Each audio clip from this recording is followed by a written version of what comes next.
available. This is the question. Is the evolution of historical society and science and all the ugly adumbrations of that, sexism, fascism, racism, is that part of the process, or is it a breaking away? Is there some good in it? Was history for something, or would we have just been better off without it? And I don't know. Hey everyone, Danit Friedman here. I have 2 lectures of Terence McKenna for you in Dim Lights and Drain Sounds. Hope you will enjoy this. We will, I think, continue this kind of neurotic behavior until it either is our undoing or until we awaken to archaic values. And that's why the weekend is called what it is. The archaic revival is a very large cultural wave that, can be pushed. You could trace the beginnings of it, the first swell, back to the turn of the century with relativity and theosophy and surrealism and the work of Freud and Jung on the unconscious. But it's a discovery, a moving toward a realization that the values that can serve us are archaic values, that we have to go completely outside of history. And we have to make, we are going to find out the nature of human nature. We can't have it several ways. We can't live in obfuscation. The real question is man good? Because we're going to find out. Because as we move more and more into this cultural domain that I call the imagination, nothing lies between us and the expression of our dreams. And so far, our dreams have been, I think, expressed fairly shoddily. Our cities are like sores. Our contribution to the ecosystem of the planet is plutonium, pesticides, chlorofluorocarbons, so forth and so on. An apologist for the human race would say, but we had so many strikes against us. The law of gravity, the cost of materials, the resistance of water, air, and so forth and so on. Well, fine, then we're going to get rid of all that. We're going to enter into the imagination where, the tensile strength of a structure is whatever you say it is. This is where language comes in, I think. Language is the sort of the CAD-CAM, the computer-assisted drawing software for creating the reality of the imagination. I think it's overwhelming, our situation, the potential and the depth of the strikes against us. It's really, what's going on this planet is absolutely unique so far as we know. It's never happened before on this planet. Intelligence emerging out of biological organization and actually having a shot at what? Who knows? Being itself is some kind of opportunity. The reasonable expectation is that nothing exists. Why should anything exist? It seems to me the most conservative universe would be a dimensionless plenum, a homogeneous, pointless, dimensionless. That makes sense. Why, then, is there instead, multiplicity upon multiplicity? Teenage Mutant Ninja Turtles, stuff like that. How in the world do you get from utter emptiness to that kind of thing? The richness, the creative force behind it all is awesome. And I'm not religious in any ordinary sense. And in fact, I'm violently anti-religious in most senses. I'm certainly, would lead the charge against priestcraft in any form. But the picture of the universe as a machine subject to a few laws discovered by a bunch of guys in powdered wigs, that's ridiculous. I mean, you've got to be kidding. Science doesn't deal, as it's always at pains to point out, with what's called subjective experience. Well, that's really too bad, because that's all any of us ever have, is subjective experience. You know, so we have, in the interests of, I don't know what exactly, a curious drive, an obsession of the Greeks, really, an obsession with the physical world that we have not been able to disentangle ourselves. It's so that, you know, we can measure the temperature of distant stars, but we don't know what we think about the woman we're living with. Stuff like that. Just such a completely overgrown and overdeveloped dichotomous situation that it makes no sense. So, in terms of any kind of conclusion or something like that, it's that there is an experience. It's harmless, meaning it can't kill you. That's the guarantee there. There is this experience. It is in our cultural heritage. It synergizes the most profound and private dimensions of our being. It allows us to recast ourselves in new forms quickly. And if we don't turn back toward this style of relating to ourselves, to each other, and to the world, but persist instead in the addiction to syntactical abstraction, then I think we'll just run it off the edge. That, and it will be a tragedy, because it is a horse race. Don't let anybody kid you.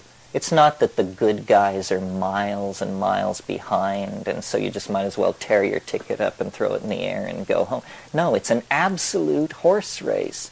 Neck and neck, photo finish, race between education and disaster. I mean, we're going to either burst out into a millennium of freedom and caring and decency, or we're going to toxify the whole thing and just turn it into an ash heap. And the responsibility falls largely on us.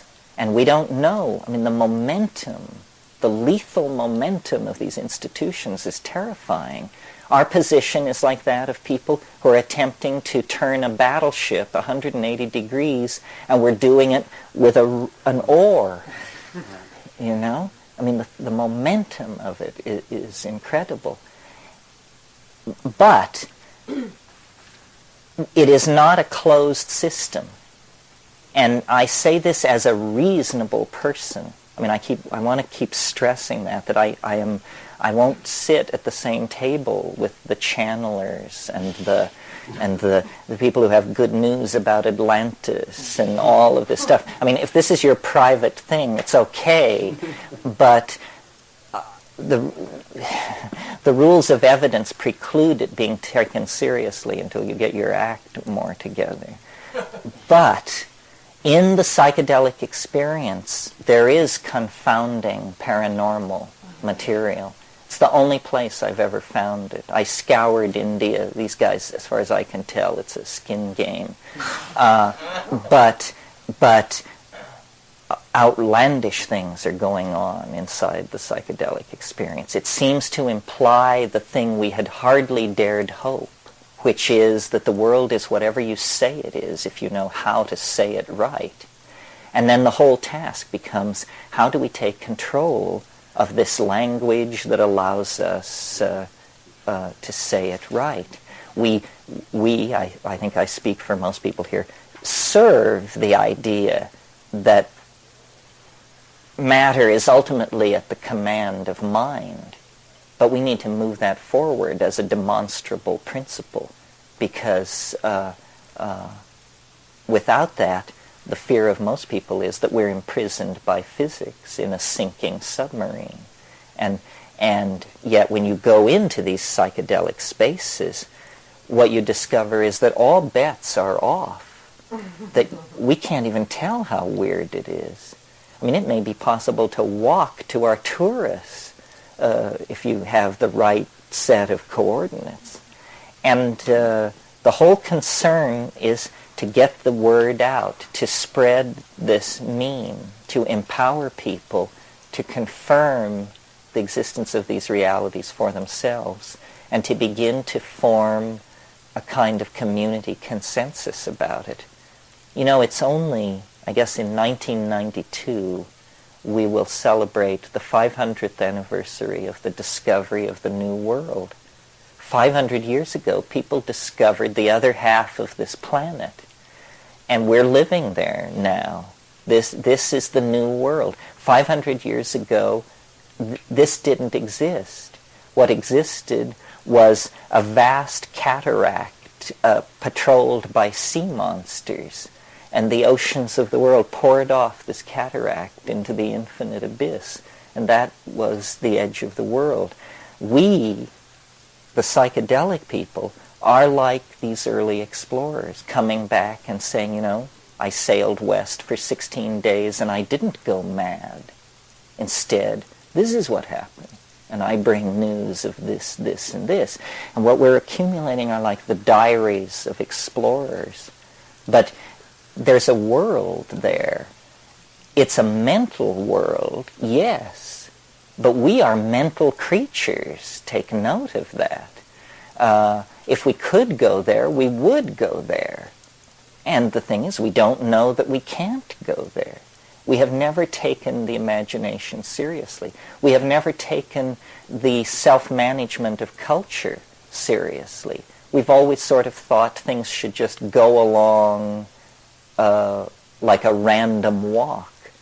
But now, because of the immense technical power that's come into our hands, the design process of the whole planet is now on our desk. And we're being asked to essentially step into stewardship of the entire planetary environment. We have to have then a vision. We have to have a dream. Not a vision or a dream, the vision, the dream. And it can't come from the personality of individual human beings. It has to come out of the bones of the planet. Yeah. And this is, I think, what the psychedelic experience is broadcasting. It's broadcasting the hologrammatic, fractal, altogether, all at once image of totality that our religions have sensed and called God, that the shaman have learned to use as a vast kind of computer for extracting information and for generating healing energy. But it is that there is some kind of controlling, minded, integrated thing behind nature.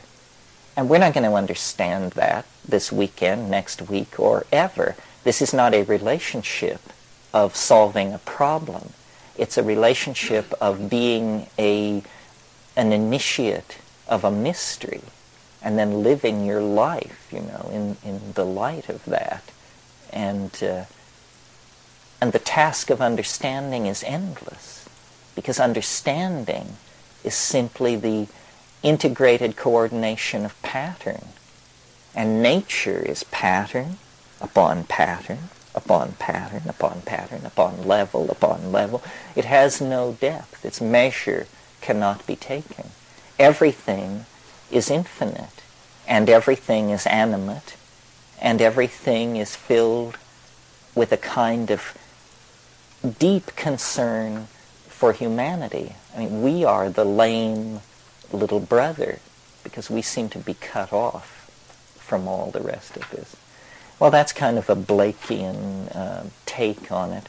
The shamanistic cultures themselves having the notion of a fall, and that and this may just be the people that we happen to interview in our area where we're actually studying it, but that the old days of shamanism were the good days, and what we have now is diluted. And is that just a matter of cultural contact with other cultures, and that the original shamanistic cultures were isolated, or is indeed there a different quality to the time of this 20,000 years ago that led to a general fall amongst our species of, people in general? It's a very complicated question. The answer gets pretty technical, or talking about it gets pretty technical. The thing that's so interesting about psilocybin and DMT is that they're so closely related to ordinary brain chemistry. The brain chemistry of all higher animals runs largely on serotonin. Serotonin is 5-hydroxytryptamine. DMT is NN-dimethyltryptamine. Psilocybin is 4-phosphoryloxy NN-dimethyltryptamine, but the phosphoryloxy group goes off as it crosses the blood-brain barrier, so it's 4-hydroxy NN-dimethyltryptamine. So it's very interesting that these powerful, naturally occurring hallucinogens are in many cases only one molecule away from endogenous neurotransmitters. So, in answer to your question, it's possible to suggest that we're as close as one mutation away from significant shifts in the chemical mix of the human brain. And, for instance, in the pineal gland, there's an enzyme called adenosine, which is chemically 6-methoxy-tetrahydroharmalan. It's very closely related to the harmine alkaloids in ayahuasca. Well, the persistent myth about ayahuasca is that it creates states of group-mindedness and telepathy. The original alkaloid was actually named telepathine until it was discovered that it was structurally similar to harmine, which had been previously described by Hochstein and Paradis. So, in other words, what's going on here is the possibility that language, telepathy, and all of these mental abilities that are unique among human beings have to do with a very, very small number of mutations in the brain-amine production pathways. One of the things that I want to talk about here is the possibility of new forms of communication, and that the psychedelics can stimulate new forms of communication among human beings, even in the way that they created language in the first place. In other words, I see language as a Model A version of something which could be made a lot more efficient and better and effective. You had something, and then or did you? You go ahead. Right. When humankind changes direction and goes towards the altered state, the psilocybin altered state, and that projection, what do you think that we will do with science and all of the stuff that we've created that is destroying us? Well, science, there are different ways to practice science. The Greek style was, science was a spiritual undertaking. The purpose was to know. The idea being that somehow there was something good about knowing. I mean, I had a philosophy professor who said, first of all, I'll teach you how to recognize the truth. Secondly, I'll try to teach you what's so great about it. And this is that kind of a situation. Science, philosophers of science are perfectly aware of the limitations of science. It's the thousands and thousands of workbench scientists who think of themselves as servants of a world religion who create the problem. We need to know how matter works, and we need to know the things which science tells us, but it is no basis for extrapolating into human values. And the culprit there is the concept of social science. this is an obscene idea and we should disabuse ourselves of it immediately. Social science, psychology, intellectual history, even linguistics, I would say, and philology, all of this stuff. These people should find honest work. They're not scientists, and they're mucking up. I mean, it was a grand dream of science that it would extend its methods into social phenomena, having had such great success in the 19th century with Darwin and Wallace and biology. They thought, well, then Herbert Spencer and all these people, why not just extend it into society? But the problem is there are emergent properties in society that exceed the descriptive engines of science. There are emergent properties in biology. I mean, biology is not... may also have to be left out of science. I mean, biology is classificatory, and it works very well there. But in terms of mechanism and understanding, it's pretty murky.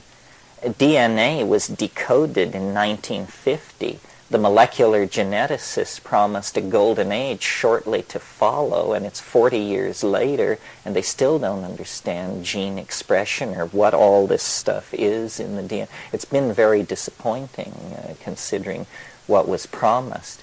I think science is an art. Everything is an art, because we have no sure knowledge of anything. I mean, maybe mathematics is not an art, because there, you work from... artificially constructed premises. I'm very keen on science. I just don't like its philosophical pontifications.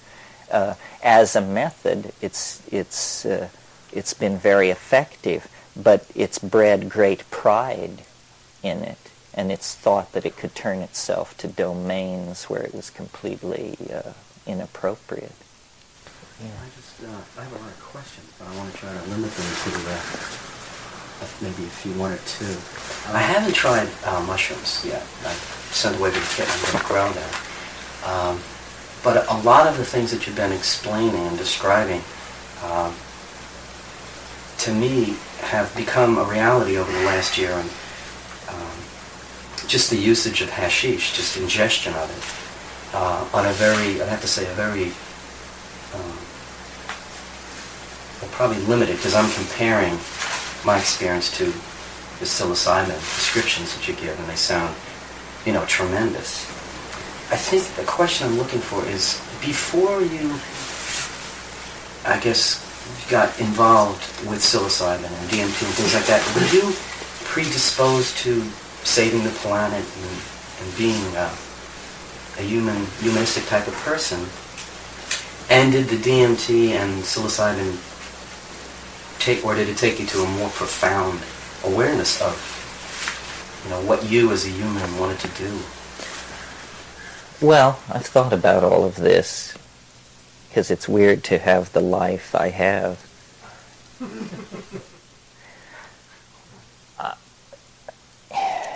It's so strange. I mean, until I went into therapy, I thought I had the most ordinary family in the world, and then once you're in therapy, you discover, that no, it was the most insane scene you've ever heard of, and you just didn't notice. But I've always been interested in nature, and I've always been interested in beauty. And I think it was the pursuit of beauty that served me best, because when I was a kid, first I started out collecting rocks, and then I collected butterflies, and then in my emergent phallic phase I was an amateur rocketeer, and the major thrill there was setting off these explosive fuels and watching the possibility of shrapnel and all this stuff. And then as I got into rockets, I got into science fiction. And science fiction I really consider a proto-psychedelic drug, because what science fiction does is it gives permission to imagine. It says, try it this way, this way, this way. And then you get, as a kid, you get the idea, that anything is possible. That's what science fiction teaches you. And then And I was really obsessive about science, and I wanted to be an astronautical engineer, and Werner von Braun was my hero and all that. And then it sort of flipped at some point, and I got in, and I decided that I had been terribly narrow, and I was figuring all this out for myself. I was in some little town in Colorado, and I decided I'd been terribly narrow and that it was all in the humanities. And I began reading Henry James and all this stuff.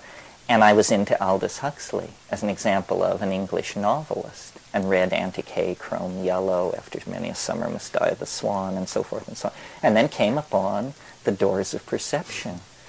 And just, I was like 14 years old, and it was astonishing.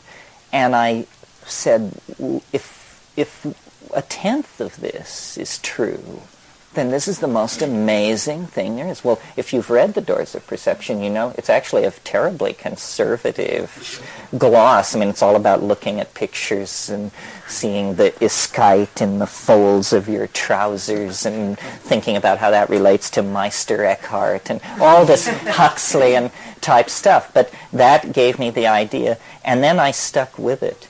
I stuck with it somehow and found marijuana, and that went on to LSD. And then my great good fortune, I think, is that just a few months after I took LSD, somebody brought me DMT. And DMT is a miracle. I mean, DMT is like something that fell out of a flying saucer. I mean, it is so strong and so psychedelic. I mean, I can't imagine being more smashed than that, or wanting to be. I mean, it's more like a near-death experience than any near-death experience I ever heard anybody describe. They sound absolutely pedestrian compared to a DMT trip where, you're sure you're dead. You say, what the hell else could it be?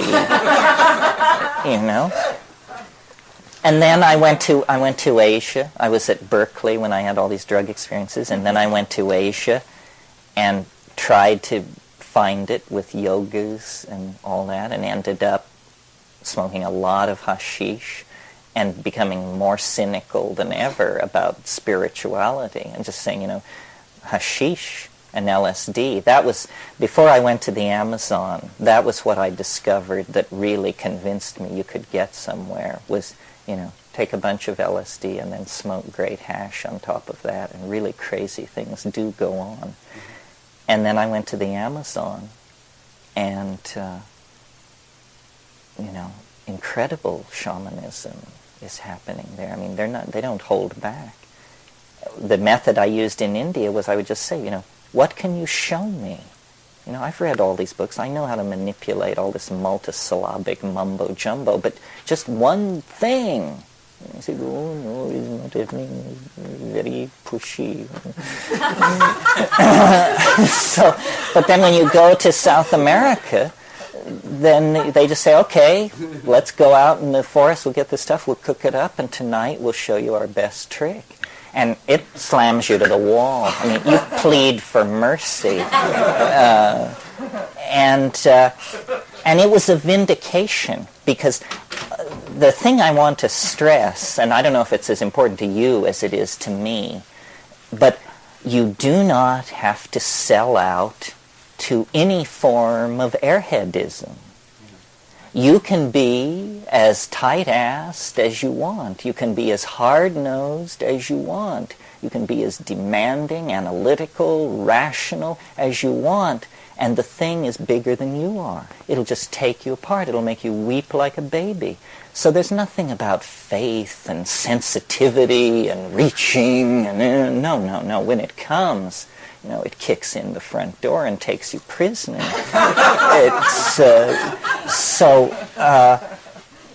And that was what the flying saucer meant when it said, because you didn't believe in anything. This is the way to get somewhere. You'll never get anywhere if you believe in stuff, because, it'll take you 6 months to work through Babaji, and then you have to go on to somebody else, and life is just not long enough to give all these guys a crack at your enlightenment. So, you sort of have to goose it along. And And the great vindication is then that when you behave like that, when you take that stance, which you would expect would betray you into nihilism, depression, and so forth, instead, no, that's works. That's the method. Then the gold, reject everything but gold.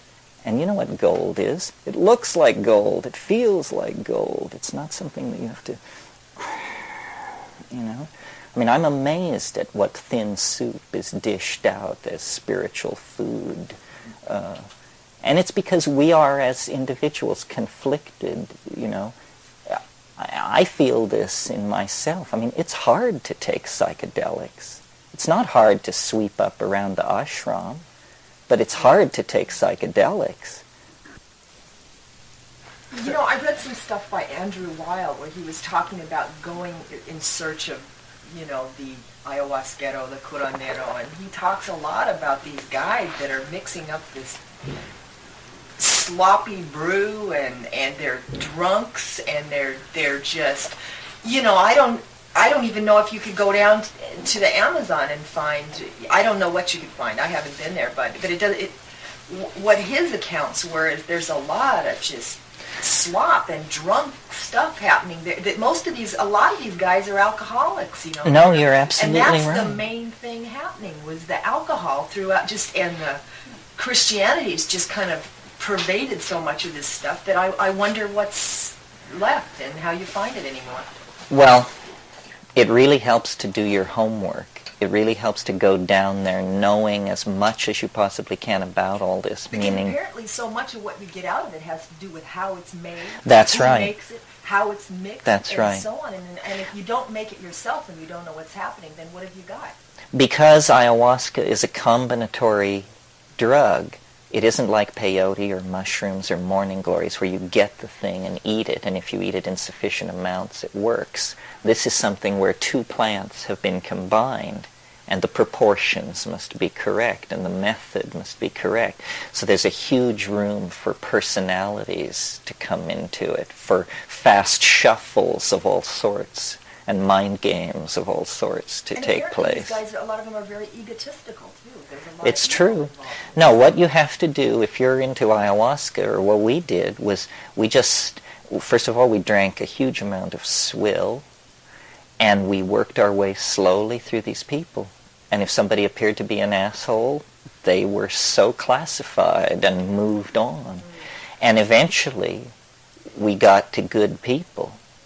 But what we did then was we got samples of their stuff, brought it back, put it through mass spectrophotometers and high-pressure liquid chromatography, saw what the proportions were, collected the live plants, moved them to Hawaii, grew the plants, reconcocted the thing, remass spec'd what we did, and made it as much like the good stuff as possible. So it was a project of 15 years and really maniacal dedication. But I have the faith, that if given sufficient time to work on ayahuasca, you could produce a drug out of there so good that it would be ludicrous to suggest that it was illegal. Because you see, this is brain soup. These are all neurotransmitters. There's not a non-endogenous neurotransmitter in the whole beverage. So really what you're There's not a what? a non-endogenous neurotransmitter, meaning everything in this drug that you're about to drink is already in your head. There's nothing unusual where drugs like ketamine, mescaline, LSD, there's none of that in your body. What's it like? What's the trip like? It's like a slow-release DMT trip. It lasts 4 to 6 hours, and it's intensely visual. And unlike psilocybin, it doesn't have this outer space, science fiction, mega apocalyptarian kind of take on it, which is what psilocybin does. Psilocybin shows you the machines preparing to transport the faithful away from a burning earth. That's not what ayahuasca is about. It's about nature, water, flow, life, energy. it's almost, when MDMA was so hot and people called it an empathy drug and said it makes you empathetic with the people you're with, ayahuasca makes you empathetic with the people you're not with. And that's a much more profound experience because there's so much more of them, I don't understand how you mean that, empathetic with the people you're not with. I don't quite get it. You feel the poignancy of the human situation. You feel, well, see, I'm usually in a hut somewhere surrounded by a bunch of Indians, and suddenly I understand what the songs are about. And they're always about the same thing. They're about the water and the people and the life and the fish and lost love, but you have this heart opening thing. You say, the folk, this is their mystery, this is their I'm getting it now, I'm feeling this huge wave of the wisdom of the folk. And they say this to you in Peru. They say, this is our university. You went to Harvard, we went to ayahuasca. Yeah. I'm wondering if you can comment on ginseng weed, which I believe is the same thing as morning glory seeds. No, it's different. But I'm curious about ginseng weed because it grows wild all over. It's on the property, it's all down the highway.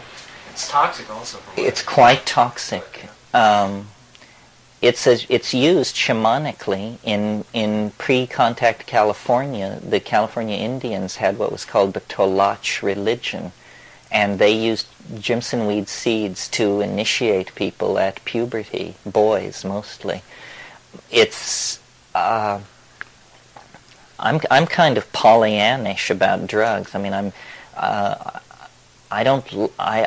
after a certain thing, which these tryptamine hallucinogens do, and I tend to not pursue these other things too far. I didn't like Datura. It's very hard to have the degree of clarity that I think you should have on a drug. The tryptamine hallucinogens don't interfere with your clarity at all. You know who you are, where you are, what you're doing.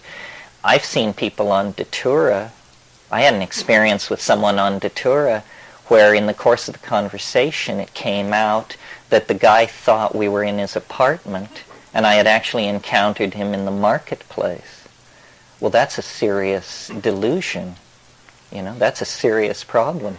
When I took Datura, all this was in Nepal years ago, I did have peculiar experiences. I mean, it is magical. It is delusory. Reality begins to come apart. These wraith-like, ghost-like creatures would come through my window, and I was waiting to get high, and then my attention would drift, and these things would come through my window, and they would let loose these sheets of newsprint that would flutter down over my life, and I would fall forward reading these things that were, and as I read, amazement would grow in me and say, this is it, this is the answer, this is it. And then I would pull out and say, is it working? Is anything happening?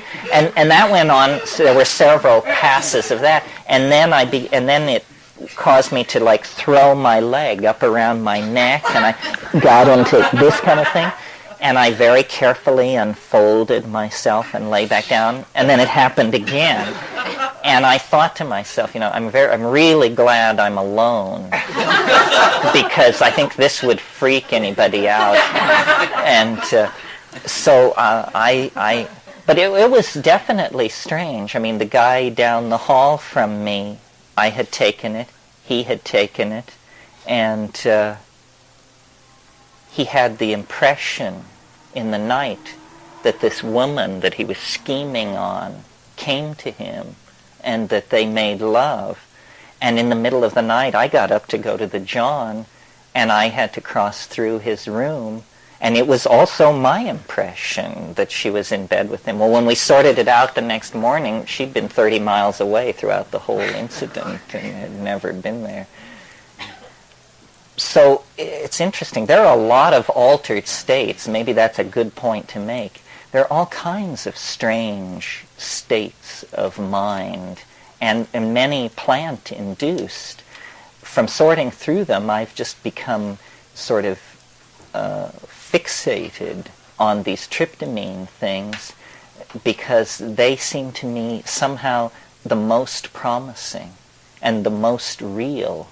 The hallucinations of Jimson weed are curiously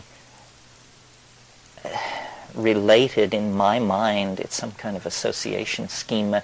They're like seances and table tapping and Victorian women in shredded lace dresses, and that's, about as far from a DMT hallucination as you can get. I mean, DMT hallucinations are 3, if not 4-dimensional, brightly colored, high-tech, organo-insectoid, so forth and so on. You talked about the momentum is so strong, and then having to change it. And I think of all the people that are opposed to drugs, and they think every drug is the same and so forth. It just seems like an impossible task to be able to educate where these drugs would be available, and then people could take them and they see the world in a healthier way. What do you have to say about a question like that? Well, it's this struggle about human nature, defining human nature, Is it good to take certain drugs? Is it always bad to take drugs? Can you always tell a drug from a food, from a spice? What do these words really mean? All we can do is what we are doing, which is replicate the mean. Hold these workshops, try to build a core of consensus about what we're talking about. And this is itself quite elusive, you see, because what we're talking about is a mental event. Less focused than, let us say, orgasm. But even if you're talking about orgasm, here we use this word, but it must mean something different to everybody. Well, the problem is much worse with the psychedelic experience, because nobody wants to be left out.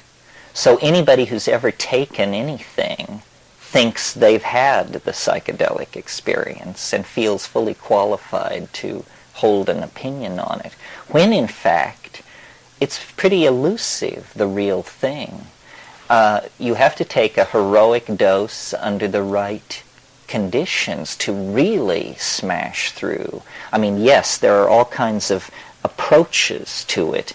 Insight into childhood trauma, recovery of lost memories, opening to your emotional side, insights into the dynamics of the life and people around, all of it. But that is not anywhere near the bullseye. That's just dancing around the rim of it.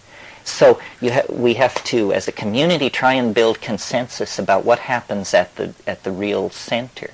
What's happening at the center of the mandala? What kind of a modality can we describe and create a shared map of that we can come back to the rest of the folks and talk about? And then the other thing is, I'm just banking on curiosity to do a lot of the footwork for the revolution. This is too good to miss. It's like placing sex off limits or something and then expecting people not to find out about it. Now that Marxism has collapsed, if we don't substitute something for consumer values, then we're just going to rape the earth in an effort to create crap for everybody. Well, the only counterpoise to consumer values, to materialism, is spiritualism. And I don't mean some bloodless, carol-singing kind of namby-pamby abstraction. I mean there has to be as much inner richness as there previously was outer richness. And this is why, to the alarm of some people, I've been fairly interested in virtual realities. Because I think, if everybody wants to live in Versailles, the only way you're going to be able to do that is if you make Versailles a disc for $3.95 that they can plug in and then go live in it. So we can't preach to the have-nots the virtue of voluntary simplicity when we're riding around in BMWs and collecting Monets. That doesn't make a lot of sense. So building a core consensus, this is still in answer to your question, what can we do? And then replicating the meme. And I introduce this concept in each of my workshops because I think it makes it easier for you to understand what's happening here.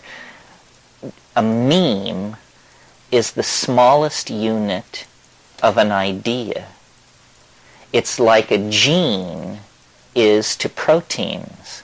Proteins are made by genes, and genes code for proteins. Okay, well, ideas are made out of memes. And you link a few memes together, and you have an idea. Memes, like genes, can be replicated. You replicate them by either telling the meme to many people, or telling a lot of people all at once. And then these people you've told, they become potential replicators of the meme. And there is a domain of culture that is like an environment of competing ideas. And the memes go off and live in this ideological environment. And some flourish, and some are consumed by others, and some are incorporated into others. And the idea is to keep the psychedelic meme alive, and to make it grow, and to allow its claim to be heard. It's not in danger of dying. It's a very persistent meme. It's been around for about 20,000 years, and it's been highly repressed in many cultures for the last couple of thousand years. Yet we're trying to rebirth it. So thinking about it that way, thinking of yourself as a replicator of this thing which wishes to move through society, gives a mechanical model for understanding what is really ideological war, you know, a war about the definition of human nature. That's what's at stake. What shall we become? What can we become? There's no question that we need a greater consciousness of who we are. And if psychedelic drugs are to be taken seriously at all as consciousness-expanding agents, then they have to be given their due place in the great dialogue that's taking place about the future, creating it, and then realizing it, the future of the species. I wanted to say something further about the book of Genesis and the notion of getting to the center. There are two cherubims guarding the gate with the flaming swords, and that they represent a pair of opposites, fear and desire, and that part of the problem of getting a bite of that tree of immortal life is getting to the realm beyond pair of opposites, beyond fear and desire. And the other related thing is that the question of why this world is not one of just homogeneous perfection, and instead a world of multiplicity of forms and conflicts. And it's from a drop of ignorance that spills into undifferentiated perfection, and from that one drop of ignorance proceeds the multiplicity of the world we experience. This is a Gnostic idea, the drop of ink in the pure glass of water. Yeah, well, Gnosticism was the idea, I mean, it had many forms, but the basic idea was that light had been scattered through the universe, and that the task of salvation was to gather this light together and to somehow transmit it back to its source in some higher dimension, which is a pretty good metaphor. One of the issues that comes up in these workshops inevitably, and I confess I don't have a real answer for this, is, you know, are we a part of nature and the stewards of nature, or are we out of nature? Are we of another ontos and sculpted for a different destiny? It's very clear that the life of the planet and our success as a conscious species, these two things have to either be split away from each other, or one is going to be the undoing of the other. And this is a real problem. This problem haunts Western thinking. It's nothing new. Is nature God, or is nature the devil? I mean, that's the harshest statement of this problem. One of the ways of detecting breast cancer is with thermography, where they look for a hot spot on the breast, and that's a suspicious area.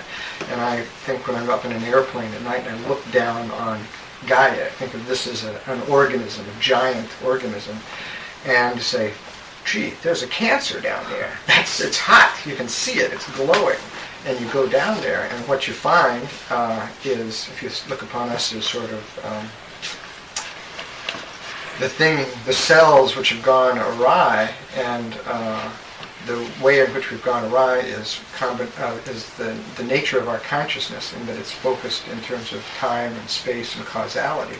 And then the thumb, the prehensile, the ability to do something about it, because I don't know for sure, but I imagine that the dolphins could have their consciousness with a sense of time, and they might have some of the same time, space, causality understanding of the physical world that we do, but they lack the ability to do anything about it. To project force into the world. So that given those two qualities, this quality of our minds to look upon the world through, in this way, time, space, and causality, and that thumb, we have become the cancer on the organism of the earth. Well, see, it's quite a negative thought. It is negative, and I'm not sure that I buy into it, and I'm not sure that I don't buy into it either. This is the question. Is the evolution of historical society and science and all the ugly adumbrations of that, sexism, fascism, racism, is that part of the process? Or is it a breaking away? Is there some good in it? Was history for something, or would we have just been better off without it? And I don't know. Sometimes I think of Western civilization as the prodigal son. You know, we went forth, we left our father's house, which was the archaic style of existence. We left our father's house, and we wandered into matter and cut deals with demonic forces, and millennia have passed, and now the earth is polluted, and we are back at the longhouse saying to these people, do you have any wisdom that can save us from our fate? Well, they do, to a degree. I mean, they have this deep insight into natural dynamics and curing, and maybe more. I mean, maybe there is magic in this world. But we know some things, too. I mean, we can summon the energy of the stars, if necessary, down to the deserts of this planet, or to the cities of our enemies, if necessary. And this is no small accomplishment. On any scale, this is quite impressive. I mean, my God, that cytoplasm could create a strategy for triggering fusion. It's amazing. So I would like to think that this peregrination into matter went for something, that these are skills that we may need out in the universe when we really get our wings and take off. And that this deep involvement with matter, it was a kind of an addiction. And if we can pull out of it, a great deal has been learned. I mean, after all, if people had stayed in the rainforests, then we would have been ineluctably linked to the destiny of this planet as an animal species. And what if this is the only intelligence in the universe? Then I would think we have a certain obligation to preserve it, past the life of the existence of the solar system. So if we're not willing to commit ourselves at any phase of our evolution to a technical phase that involves mastery over matter, then we have no more defense against the larger universe than raccoons and katydids if push comes to shove. I don't know. I mean, I stress that there's no easy resolution on this. It haunts all thinking about conservation. I mean, I thought throughout the 80s, why aren't the conservationist space colony enthusiasts? Why don't the Save the World people support the high-tech solutions that would move industry off the planet? Why are these various factions unable to make common cause behind a very large vision? And I don't know, but I think as pressure mounts for solutions, this will have to be done. I mean, I would like to live in a world where the entire Earth was a bioreserve. I would like to live in a situation where the idea that there would be heavy industry inside the bioreserve would be thought an abomination. All that stuff can be done on the moon or in the asteroid belts. It's as inappropriate as having a nuclear power plant in the middle of a rainforest to have heavy industry on the surface of the Earth. We need to think on very large time scales, and we need to figure out how to create political machinery to do that. We've been living a potlatch existence, just a frenzied, consumerist kind of unthinking abuse. And I think the best inoculation for that style of life is a stiff dose of psychedelics. You can't evade it. You know, it dissolves boundaries, it allows you to feel what you're doing. I mean, the level of denial in this society is incredible. My God, we don't feel it. We read the newspaper, but we don't feel what it's telling us. You know, because if we felt it, we would probably be an emotional wreck.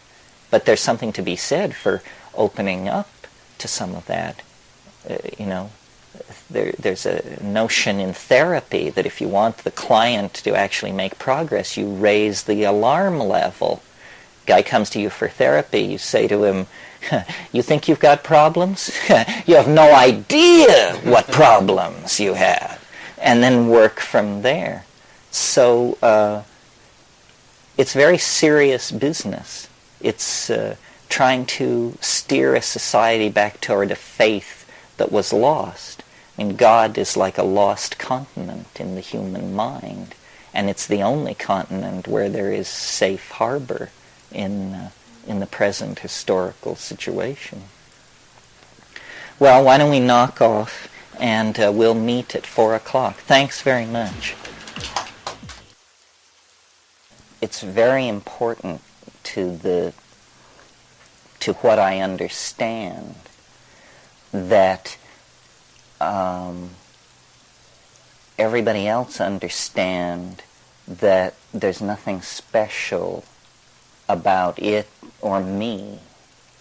In other words, for what I'm trying to do to make sense, this access to this transcendental realm has to be democratically available.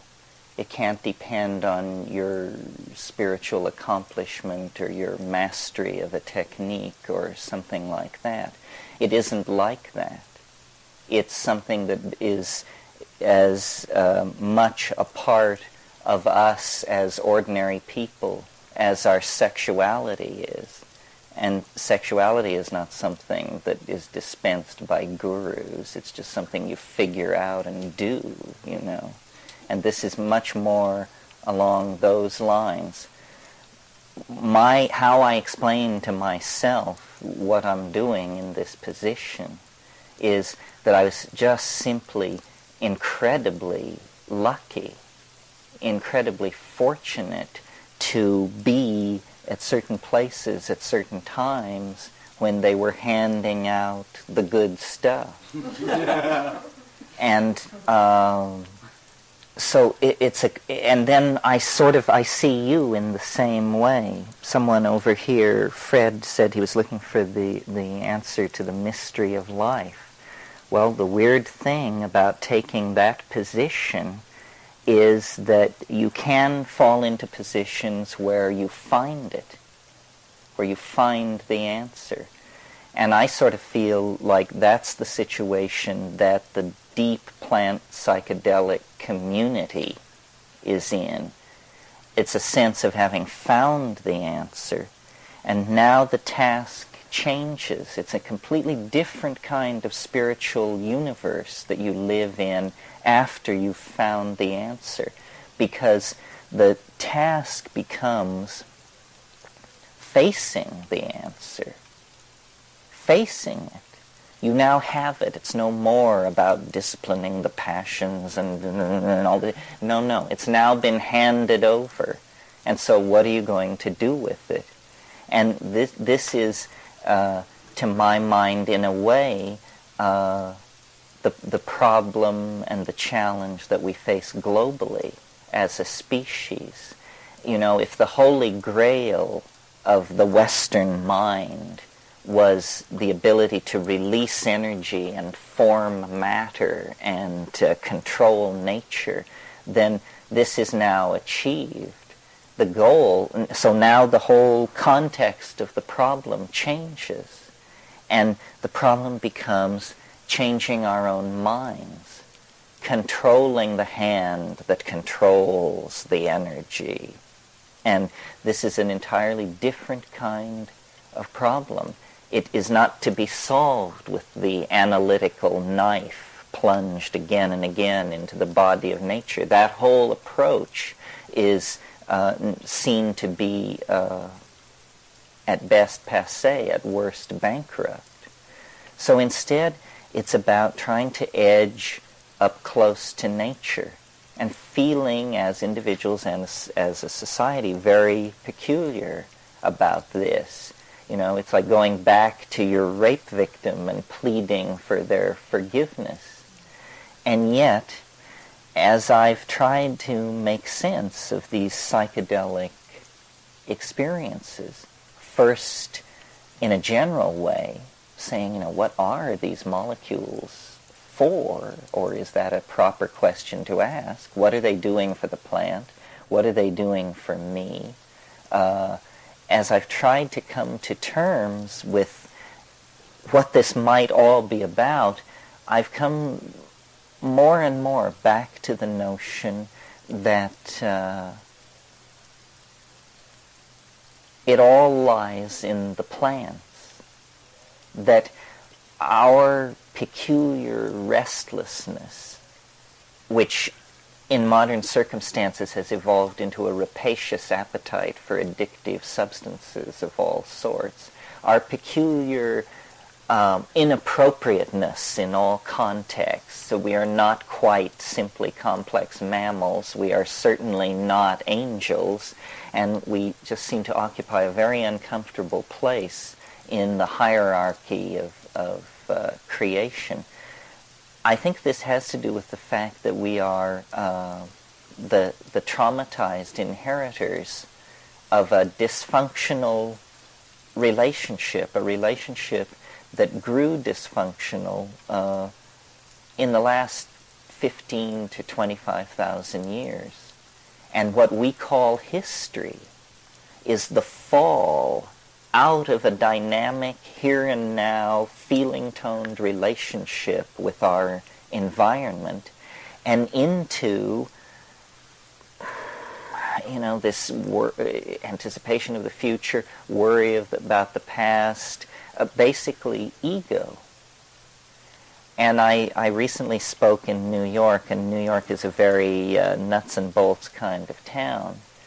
And people there took issue with the notion that all of our problems can be boiled down to a single problem. If you trace the thread of every screw-up back into the maze, it all comes back to a single issue, which is excess of ego. We all have excess of ego. And our entire situation, legalistic, psychological, religious, everything is about this, that it doesn't work. It's maladaptive, and yet we have it. And why do we have it if it's maladaptive?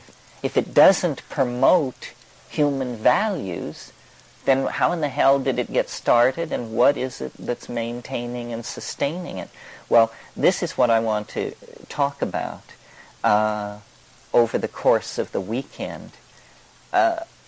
When I pushed the analysis of what the psychedelic experience meant to the limits, I was surprised to discover that it left the domain of my personal relationship to the mystery. You know, what is it? What does it want for me? What is it trying to say? All that had to also make room for another issue, which is there's a political issue here. I think most people in this room, most people who have had the psychedelic experience will agree that the most profound, the most open-hearted, the most moving moments of their lives, some of them have been tied in with those experiences. But we seem unable or unwilling or afraid to extrapolate that conclusion to the notion that this is a general panacea for society, because we cannot conceive that that the solution to a spiritual dilemma could lie in matter. In other words, we ourselves have been infected by the inside-outside matter-spirit dichotomies of the dominator culture. But the notion that man, notice the gender thrust here, the notion that man could somehow bootstrap himself to Godhead without reference to nature seems to me highly peculiar, and simply nothing more than an expression of hubris, pride, a belief, that we can do it our way and alone. So all of this is very the shelf life is short on all of these issues, because the planet is in a state of terminal crisis. Does that have anything to do with the psychedelic experience, or are these separate issues? How can they be separate issues if the psychedelic experience is a mirror of the state of the individual and collective psyche, and if the planet is on a collision course with some kind of terminal crisis? It seems to me then that nature is struggling to right this disequilibrated planetary ecosystem. So in a sense, there is nothing to be done except to watch and wait. But on the other hand, we are not apart from nature. We are, in some sense, a portion of nature which is the most reactive and energetic, because we are reactive and energetic in the domain of epigenetic codes. We can foment rapid change. Until recently, it was a truism of thinking about society that all change had to be gradual. This myth has now been exploded. We know that, you just take them all out and hang them, and then that's not gradual, and then you've got a new world. And this has been done in several places with excellent success recently. So change need not be gradual. And in fact, I think we're entering into a historical domain where very little change will be gradual. Gradual change was a luxury of the past. Well, how to come to terms with these processes, patterns forming and reforming in our lives, in our relationships, in our families, in our businesses, in the extended relationships we have with people. It's what is needed, you see, is a kind of collective breakthrough in apperception. I was thinking in the hot tub today, the most politically potent thing you can do for somebody is to educate them, to give them the facts. The facts are now so horrifying, and the means of delivering the facts so effective that there is no excuse for everyone not beginning to act in an informed manner. And I think this is happening. For instance, a few months ago I was in Belize, which is an extremely poor country, a little chip of land in the armpit of the Yucatan that used to be British Honduras. I didn't know there were countries this funky in the Western Hemisphere. I thought you had to go, you know. They have the fortune, good or ill, of speaking English as a national language. So when the British left, they just simply pointed dishes to the sky, and they get 270 channels of American television. It has completely educated the entire population of the country into an extremely sophisticated strategy for surviving in the real world of the present moment. They understand that their only resource is their nature. So they have made the entire country into a nature reserve. They understand that tourism is their only hope, and that for tourism to work, they must halt the destruction of their environment. This informing people at distant points of the value systems operating at the centers where values are being created allows people to position themselves for success. I mean, a lot is being lost. You cannot pretend that the situation we're in is unambiguously rosy. It isn't. It's extremely complicated. Marxism dissolves. What does this mean? It means that now 21 language groups and 16 tribal groups are open to exploitation, homogenization, leveling of cultural values. Everybody will be turned into a kind of white bread consuming citizen in a beige fascist world. And this is the alternative to Armageddon. We hail this as a great step forward. What is happening is that all restrictions are being done away with against the expression of completely rapacious drives for immediate self-gratification. Until 18 months ago, only half the world had permission to behave like assholes. Now this permission is being extended to everyone as quickly as possible as a right. You know, your right to join in the looting of the planet. Well, certainly Stalinism is a bad thing, but is the only ideological counterpoise to that to be high-tech, mindless consumer fascism? I don't think so. In fact, I know not, because there isn't enough metal in the planet to put a Volvo in every driveway of 3.5 billion or 4 billion people. So the search for a serious revolution in values is on. It cannot, it must come from the spiritual realm. And the spiritual realm in practical terms means the imagination. The frontier of our species is the imagination. Now we have to take that slogan and somehow turn it into a technology.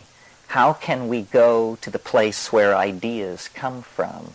How can we somehow separate our architectonic fantasies from the ongoing momentum of the planet? Both are valid, you see, but we have to recognize that what we are is almost an ontological transformation of life. We are to life what life is to the inorganic realm. And we need to separate ourselves from the planet. The planet, the entire planet, should be a bioreserve.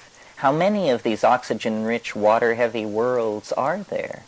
Now, of course, it's pie in the sky to talk about moving all heavy industry into space or to the asteroid belt or something like that.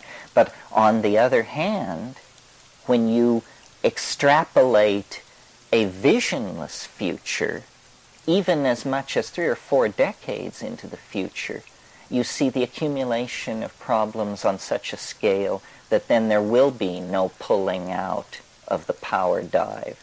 Because once a society passes a certain point in the process of dissolution, you just don't make a decision to change. I mean, it's too late. You don't have the engineering skills. You don't have the technical community. You don't have the resource extraction ability. It's all slipped through your fingers.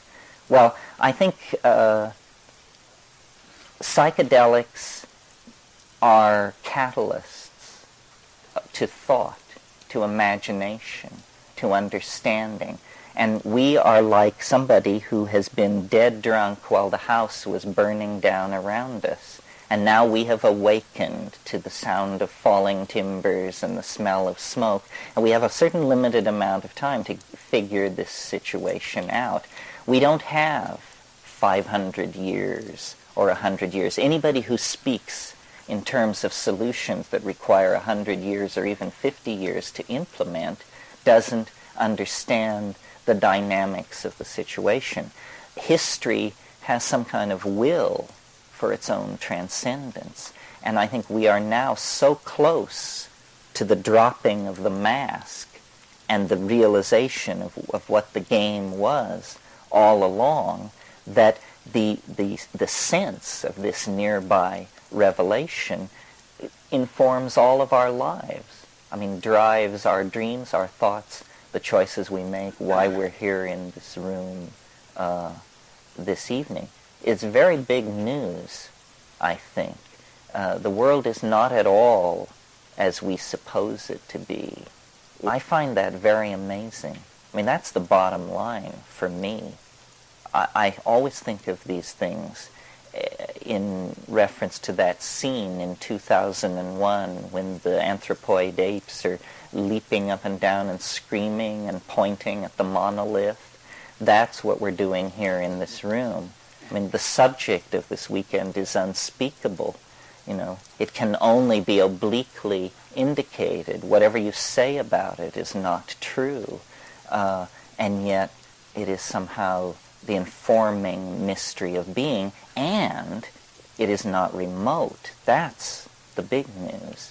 That the previous human model, which is that we are all poor, groveling sinners, and that gnosis will trickle down to us from the wonderful folks up on top of the steep building nearby where they're conducting mysterious business with liver readings and stargazing. That model is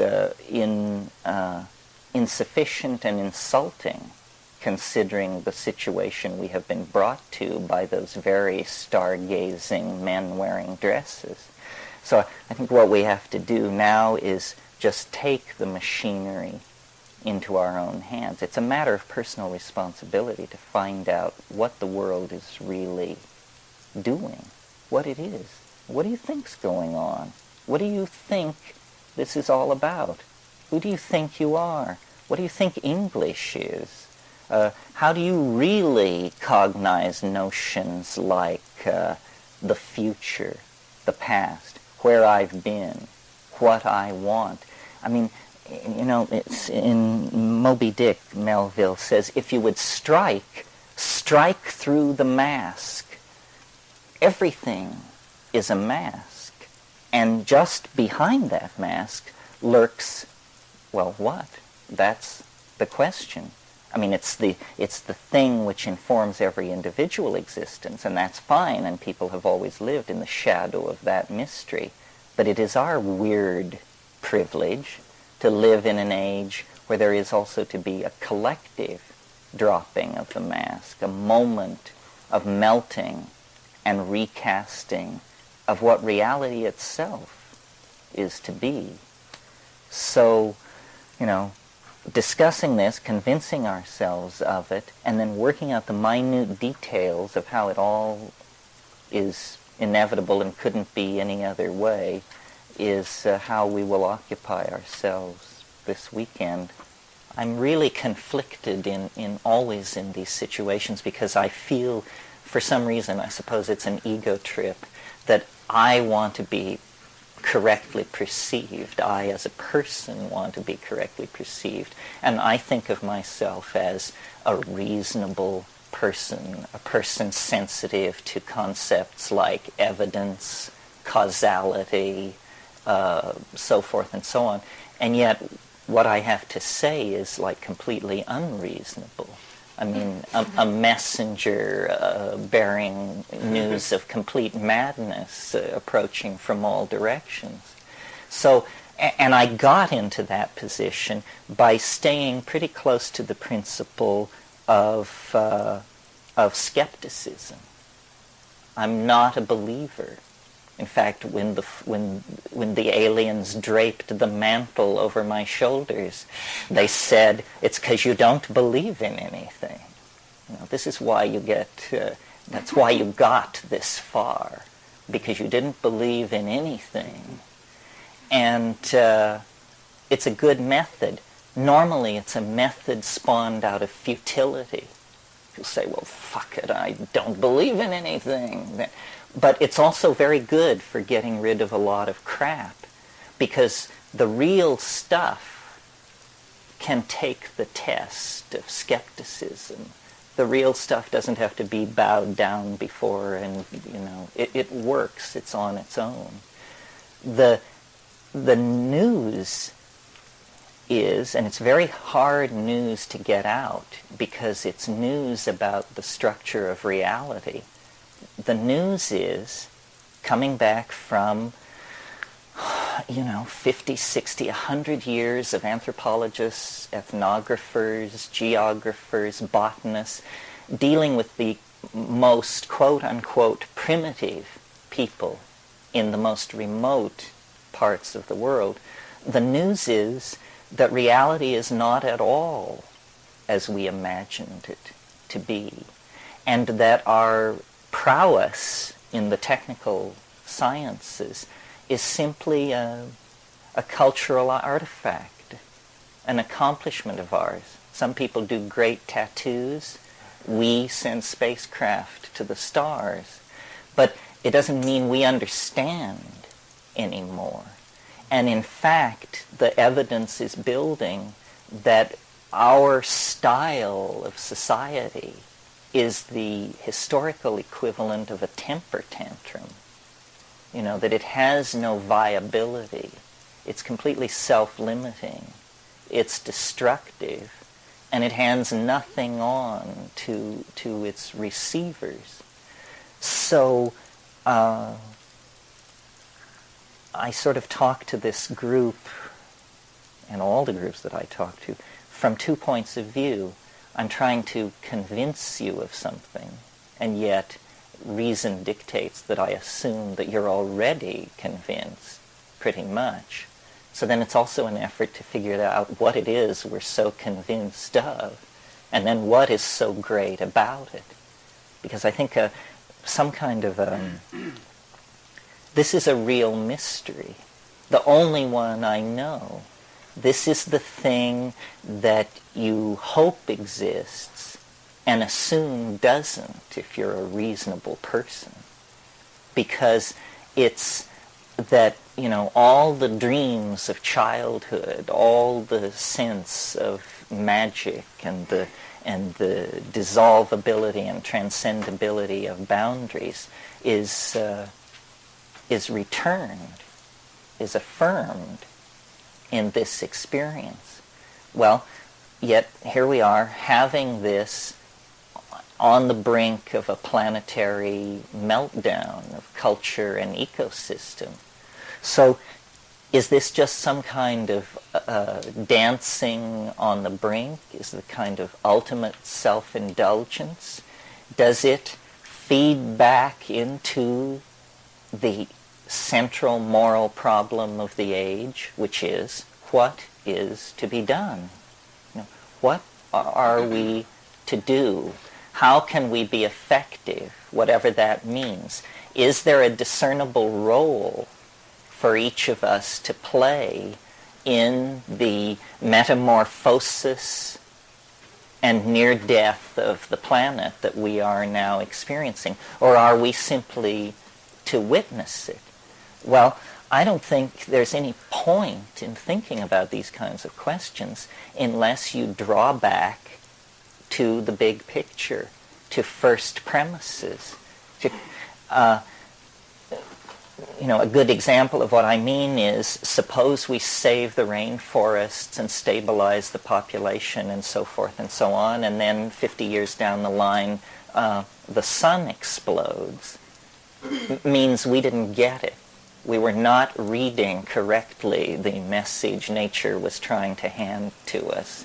And so we did the wrong thing and are going to be blown out of the water for such churlishness. So what's important is to figure out what is going on before you start pushing in the process. And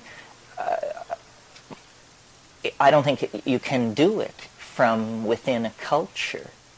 In other words, if you're a person of decent intent and moderate intelligence, and you read the great minds of your culture and study their thought, it's insufficient because everybody is bound within an illusion of language. The entire enterprise of culture is this illusion of language. Homer was as sick with it as Heidegger. So there's no going back or getting, no classic recension. What we have to do is reach past to some kind of experience. It must be anchored in an experience. But there is this thing about being human, which we as a culture have ignored, repressed, don't want to talk about, face, or think about, which is you can get loaded. And nobody knows quite what to make of this. We dance around it with the same kind of furious, ambiguous intensity that we also reserve for sex, which is also a boundary-dissolving, momentary loss of self into some kind of greater whole. And it also just drives us into a frenzy. I mean, we establish boundaries, we have hierarchies, we push it this way and that. It just drives us up the wall. Whoever she was who designed this system had the good sense to connect this whole sexual impulse very tightly into the generative process, so that there's no way you can get sex out of the human experience. I mean, people have tried in all times and places in many strange ways. 150 years ago, they were putting pants on pianos because it was thought that young men should not see pianos unclothed because it might excite them to impure thoughts. And this is real. In England, in our culture, not New Guinea or the moon, but in England, pianos wore pants. But the psychedelic option is sort of like an appendix. You can have it, but you don't need it, apparently. Apparently. That's the key thing. In other words, whether or not you have the psychedelic experience does not stand between you and the ability to pass on your genes into time. It does not stand between you and continued existence, like the autonomic reflex of breathing. It's a kind of potential loop in development, which we can, as culturally coordinated creatures, choose to follow or choose not to follow. But this development is very recent. Until, pick a number, 10,000 years ago, the onset of puberty, which was, a wave of hormonal release, basically. The onset of puberty was the signal to the social mechanisms of the people to begin the administration of psychedelic plants, to carry people into adulthood, to carry them into a feeling-toned relationship with the mythological material that they had learned as children, but that they now would be expected to exemplify as realized adults within the lung or culture or whatever it is that they are. We, in our anxiety about all this, and I'll talk about why I'm sure it will come out, but for the present just to say, we have interfered with this, and we have enforced upon ourselves a kind of infantilism. Now, this is a phenomenon that's well known. It's called neoteny. Neoteny is the preservation of adult characteristics into adulthood. Childhood characteristics, or infantile characteristics, or even fetal characteristics. So, for instance, all primate fetuses are hairless, but only the human being retains this fetal characteristic throughout life. The very large head of the human infant, the percentage relationship to body mass remains very much in the fetal end of the statistics throughout life for human beings. We have large heads. The very prolonged period in which skills, cultural skills, are acquired, up to 16 years. Well, this tendency toward biological neoteny, which was reinforced by mutagenic influences in the diet, is carried over into culture as a cultural characteristic. And have you noticed that every generation views the generation it spawns as more childish than itself? And we look back to our rugged grandparents who slogged across the plains, and I suppose they look back to people in chainmail who were only 4 feet high, who, could go without eating for 6 months or something. And it just gets, we become more and more soft, more and more infantile. And the final phase of this was just the decision that we never needed to grow up at all. We never needed to find out about the nature of our relationship to being at all, and so the psychedelics were suppressed. And what you have in the pre-adolescent child is an extreme expression of ego. And this is, the 11-year-old child, let's take as the example, is the supreme egoist. And in a sense, we got hung up at that place because we didn't get hung up in it. We fell into it. We were in balance, but the suppression of psychedelics created the precondition that allowed the generation of ego. And it's very complicated. A lot of factors were at work, you see. The mushroom style, the shamanic style of the nomadic hunter-gatherer, is a style of goddess worship and psychedelic shamanism and orgiastic religion. And the shamanism and the religion overlap each other considerably. The style that replaced that was a style of domination, hierarchy, with alpha males, with powerful males controlling females at the center of these hierarchies. And to my mind, the concern that caused the shift was the accumulation in the psyche of these hominids of enough ego that there became concern for the line of male paternity. In other words, men wanted to know who their children were. And that made the orgiastic style of religion in conflict, because that was all about, the children were the children of the group. and sex was a shared activity, even though there might be bonding.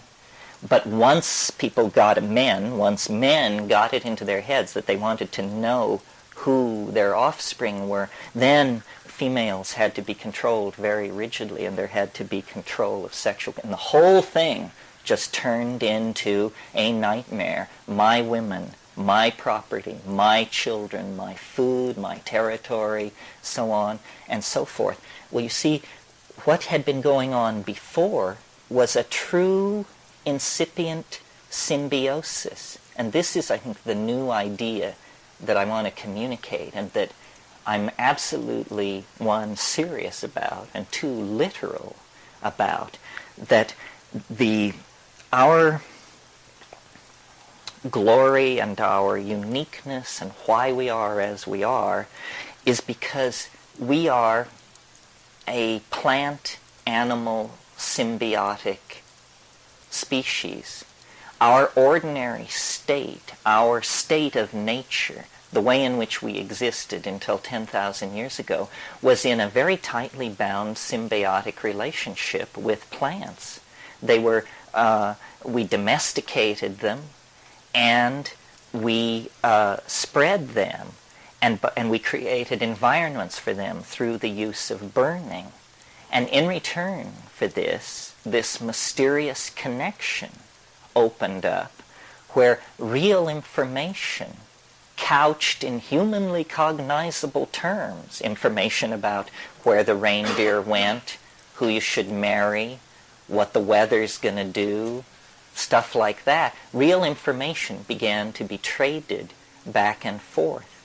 Now, biologists are familiar with the notion of pheromones, message-bearing chemicals that regulate behavior within a species. But we're just getting ready to go to the next level and recognize the possibility of what have been called exopheromones, pheromones that regulate behavior between species. And it's very clear that, in climaxed ecosystems of great age, such as the equatorial tropics of this planet, exopheromonal interactions become the major mediating force in all the evolutionary exchanges going on. The old notion of competition and survival of the fittest is now seen to be bankrupt. The way nature works is it's the species that can make itself most necessary to other species, the one that can cut energy deals with the most of its neighbors, that is the successful one. So you maximize cooperation, you maximize dependency, you maximize integration. This is the successful evolutionary strategy. I mean, of course you can be a jaguar and crash around in the forest and eat things immediately smaller than you, but jaguars will be a memory in the fossil record of this planet when the plants will still exist, given, that man were not part of the picture. So the dynamic of life dictates that these energy levels be held very close. Is that outside of the natural, or? Well, no, I think, nothing is outside of the natural, but all of this can be explained in terms of climatological flux on the African continent. Very briefly, the primates evolved in Africa. Out of the primates came the hominids, which were these gracile, upright, opposable thumb, binocular vision, and there were a number of these, and they existed for, over the past 6 million years. But Africa and the planet, because of repeated glaciation, is subject to cycles of drying. And every time the ice moved south, primate populations were bottled up in Africa. And we know there have been 4 glaciations immediately. The last one, the ice melted 20,000 years ago. And out of Africa, that last time, came pastoralists, people who had domesticated cattle and had a style of following cattle around rather than being just strictly hunter-gatherers. Well, I maintain what happened was these arboreal, tree canopy living apes came under pressure as the continent dried up to expand their diet because the forests were disappearing and being replaced by grassland. Well, most animal species eat only one or two kinds of food. This is a general rule in nature, and it's in order to hold down exposure to mutagenic influence. But when an animal population is in a situation of food scarcity, the logical thing to do is to begin to test food sources and to expand your repertoire of food. Well, that's what these primates coming out of the trees did. Number one, they began eating meat, which gave them a real interest that they had never had before in these ungulate mammals that were evolving in the grasslands. And they began to test all kinds of other foods in the environment. Well, when you do that, you are exposing your population to mutation. And mutation rates soar. And it was during this period that the human brain size doubled in like 1.5 million years. Someone said it was the most rapid evolutionary expansion of a major organ ever seen in the fossil record. Nothing like it ever happened. Why? What was making this happen? Well, it looks like probably huge numbers of mutations were taking place in this population because people were literally eating anything they could get their hands on. And in this environment of the grasslands, the mushrooms were growing on the dung of these ungulate animals. Well, now a weird thing about psilocybin is that in very low doses so low that you don't feel anything, your vision improves. They've done tests with this, and there is an improvement in visual acuity on psilocybin at low doses. Well, you can imagine the evolutionary impact of something like this on a hunting, gathering population where visual acuity is all that stands between you and grim starvation. It means a population of animals, a population of these evolving hominids that accept the mushroom into their diet, have just been given a tremendous leg up on nearby competing troops, competing troops that don't have it. It's like chemical binoculars. So immediately then there is a reason, an evolutionary reason, for mushrooms to be eaten and for the spread, for mushrooms to be accepted into the diet as an item and so forth and so on. Well, so then you take slightly more mushrooms, and like all alkaloids and it's a CNS arousal. It means you feel alert, you feel interested, you want to boogie, and also if you're male, you can sustain an erection. So arousal means arousal. So then this stuff is an enzyme promoting sexual activity at that level. Well, sexual activity, the number of copulations that occur within a population is directly related to the number of successful impregnations.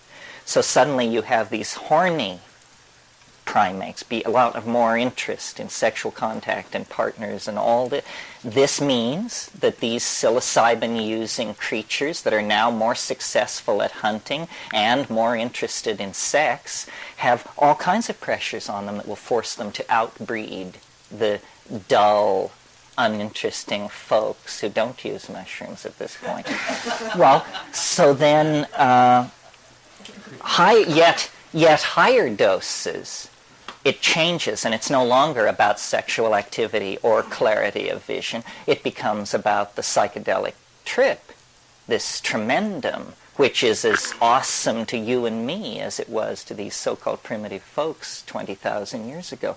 We don't know what to make of it. They didn't know what to make of it. They founded a religion about it. We're trying to start the engine of the same religion all over again. And the way in which this religious ecstasis manifests itself is in language activity, in cognition, but in glossolalia, in spontaneous outbursts of syntactically organized vocal activity.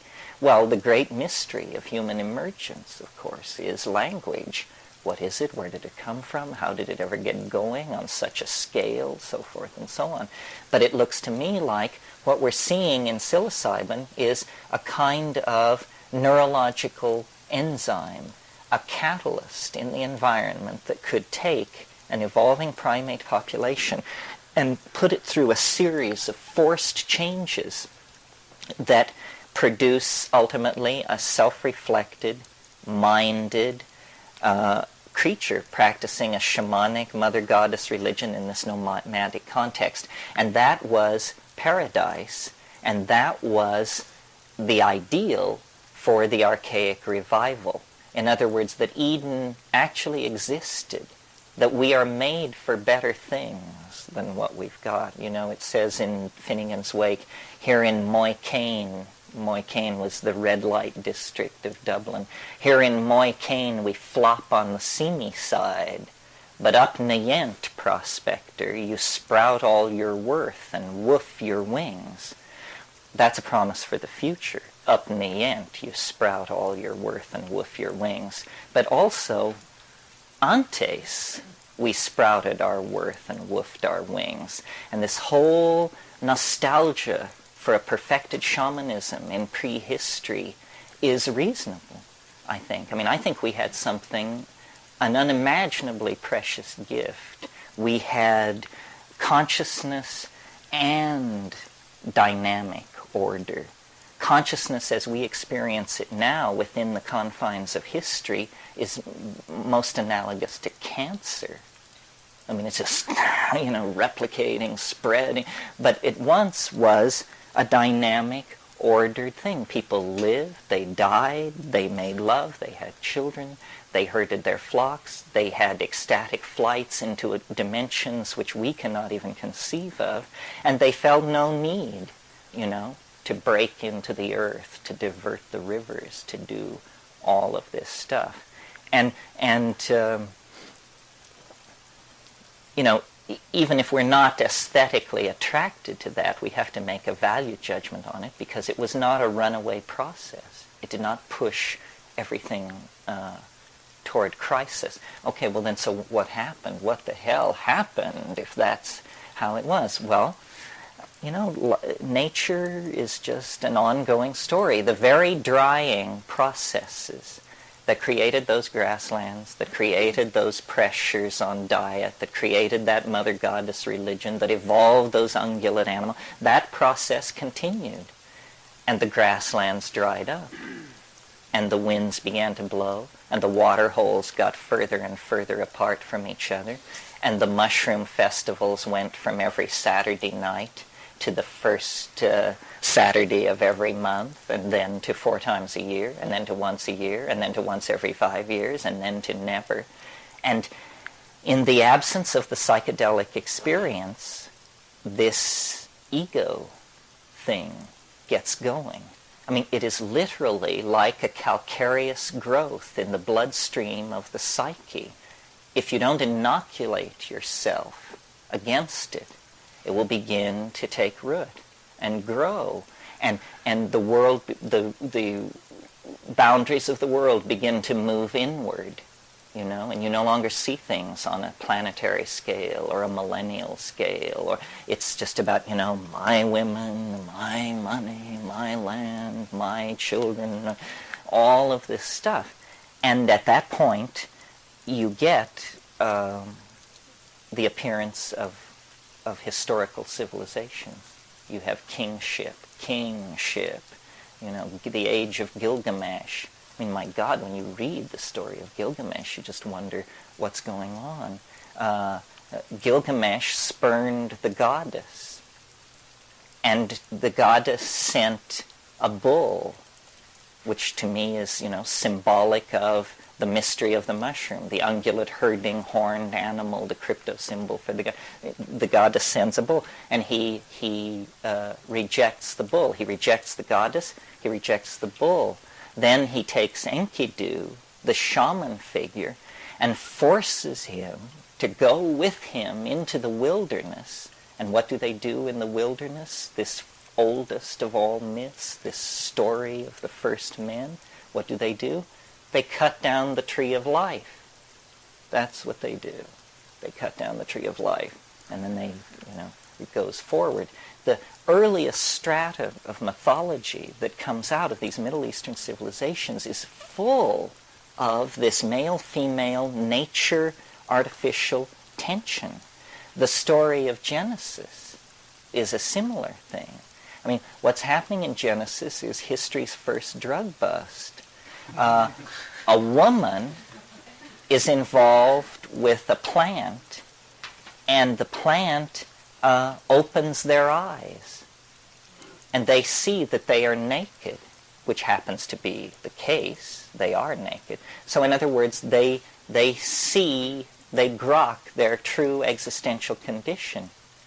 And Yahweh, wandering around mumbling to himself in the garden, says, this thing that these people have done, what if they eat of the fruit of the tree of life? Then they will be as we are. So it's very clear that there is concern to withhold knowledge, that human beings are to be held in an inferior position. Otherwise, if they were to eat of the fruit of the tree of life, of knowledge, they would be as we are. So there's this whole tension. And in the story in Genesis, you'll recall Adam and Eve are cast out of Eden, and an angel is set at the east of Eden with a burning sword.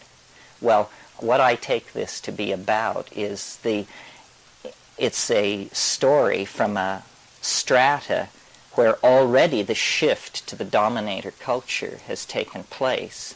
But they're looking backward at the partnership society on the grasslands of Africa. And the angel with the burning sword is nothing more than the sun. That they literally were cast out of Eden. Eden disappeared around them. It dried up and blew away. And there was nowhere to go but the Nile Valley and Palestine. And these people who appear in the Nile Valley and Palestine at about 9,800 BC, called Natufean, come out of nowhere with a very high culture and a tremendous ability to exploit plant resources. And I think they are the remnants of this partnership culture. And you see the way in which all this ties into the present and attempts to be more than just a kind of cultural reconstruction of prehistory is we're trying to understand who we are, why we are the way we are. Well, the major thing that now that we have transcended ideology, and nobody gives a hoot whether you're a Marxist or any of that anymore because we've all seen through that, the new issue is human nature. And it evolves around this drug thing. Is it the true and purest expression of human nature that you should drink nothing but cold water and eat nothing but raw vegetables, and any departure from this is an abomination? And then when you get to drugs, this is really an abomination. What should be our relationship to substances, and why are we the addictive creatures that we are? I mean, I know that elephants intoxicate on papayas and bumblebees get loaded on sugar water and this and that, but human beings addict to dozens of substances, to behaviors. I mean, all kinds of things. A guy goes out in the morning to pick up his paper off his porch, and it's not there. And he has a heart attack. He has to sit down. My God, what am I going to... And he has to have instant relief from the traumatic crisis of the non-presence of the morning information fix. And the phenomenon of falling in love, which doesn't really happen with other animals. I mean, other animals bond, but they don't go bananas in the way that we do on this issue. We're chemically highly cued in a way that a lot of animals around us aren't. So then history, because of this addictive drive within us that we have because of this disrupted symbiotic relationship in prehistory. See, we're looking for the score, but we can't quite find it. Imperialism doesn't do it. Heroin doesn't do it. Sadomasochism doesn't do it. Nothing quite does it. But we keep trying stuff. Cocaine, money, fascism, mercantilism, ideology, all of this stuff. We are very, very restless. And the path of our restless, frantic peregrinations across the intellectual landscape is what we call history. You know, it's our effort to try and get straight, get back to something which we feel we deserve and that we lost, and that we don't know quite what it was.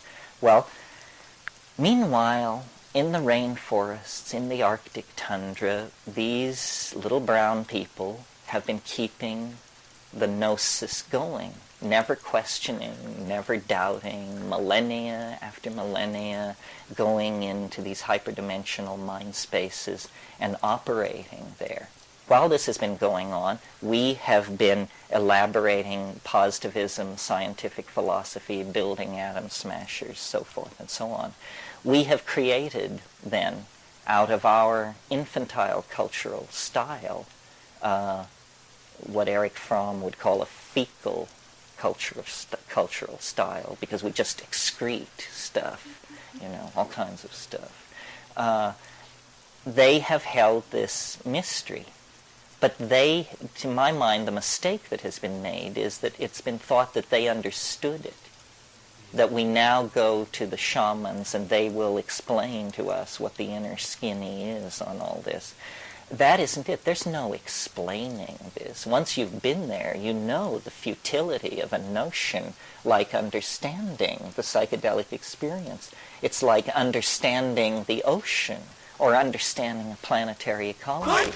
We think that things are to be understood, but some things are simply to be, you know, what's the word, appreciated, imbibed, to be in the darshan of them.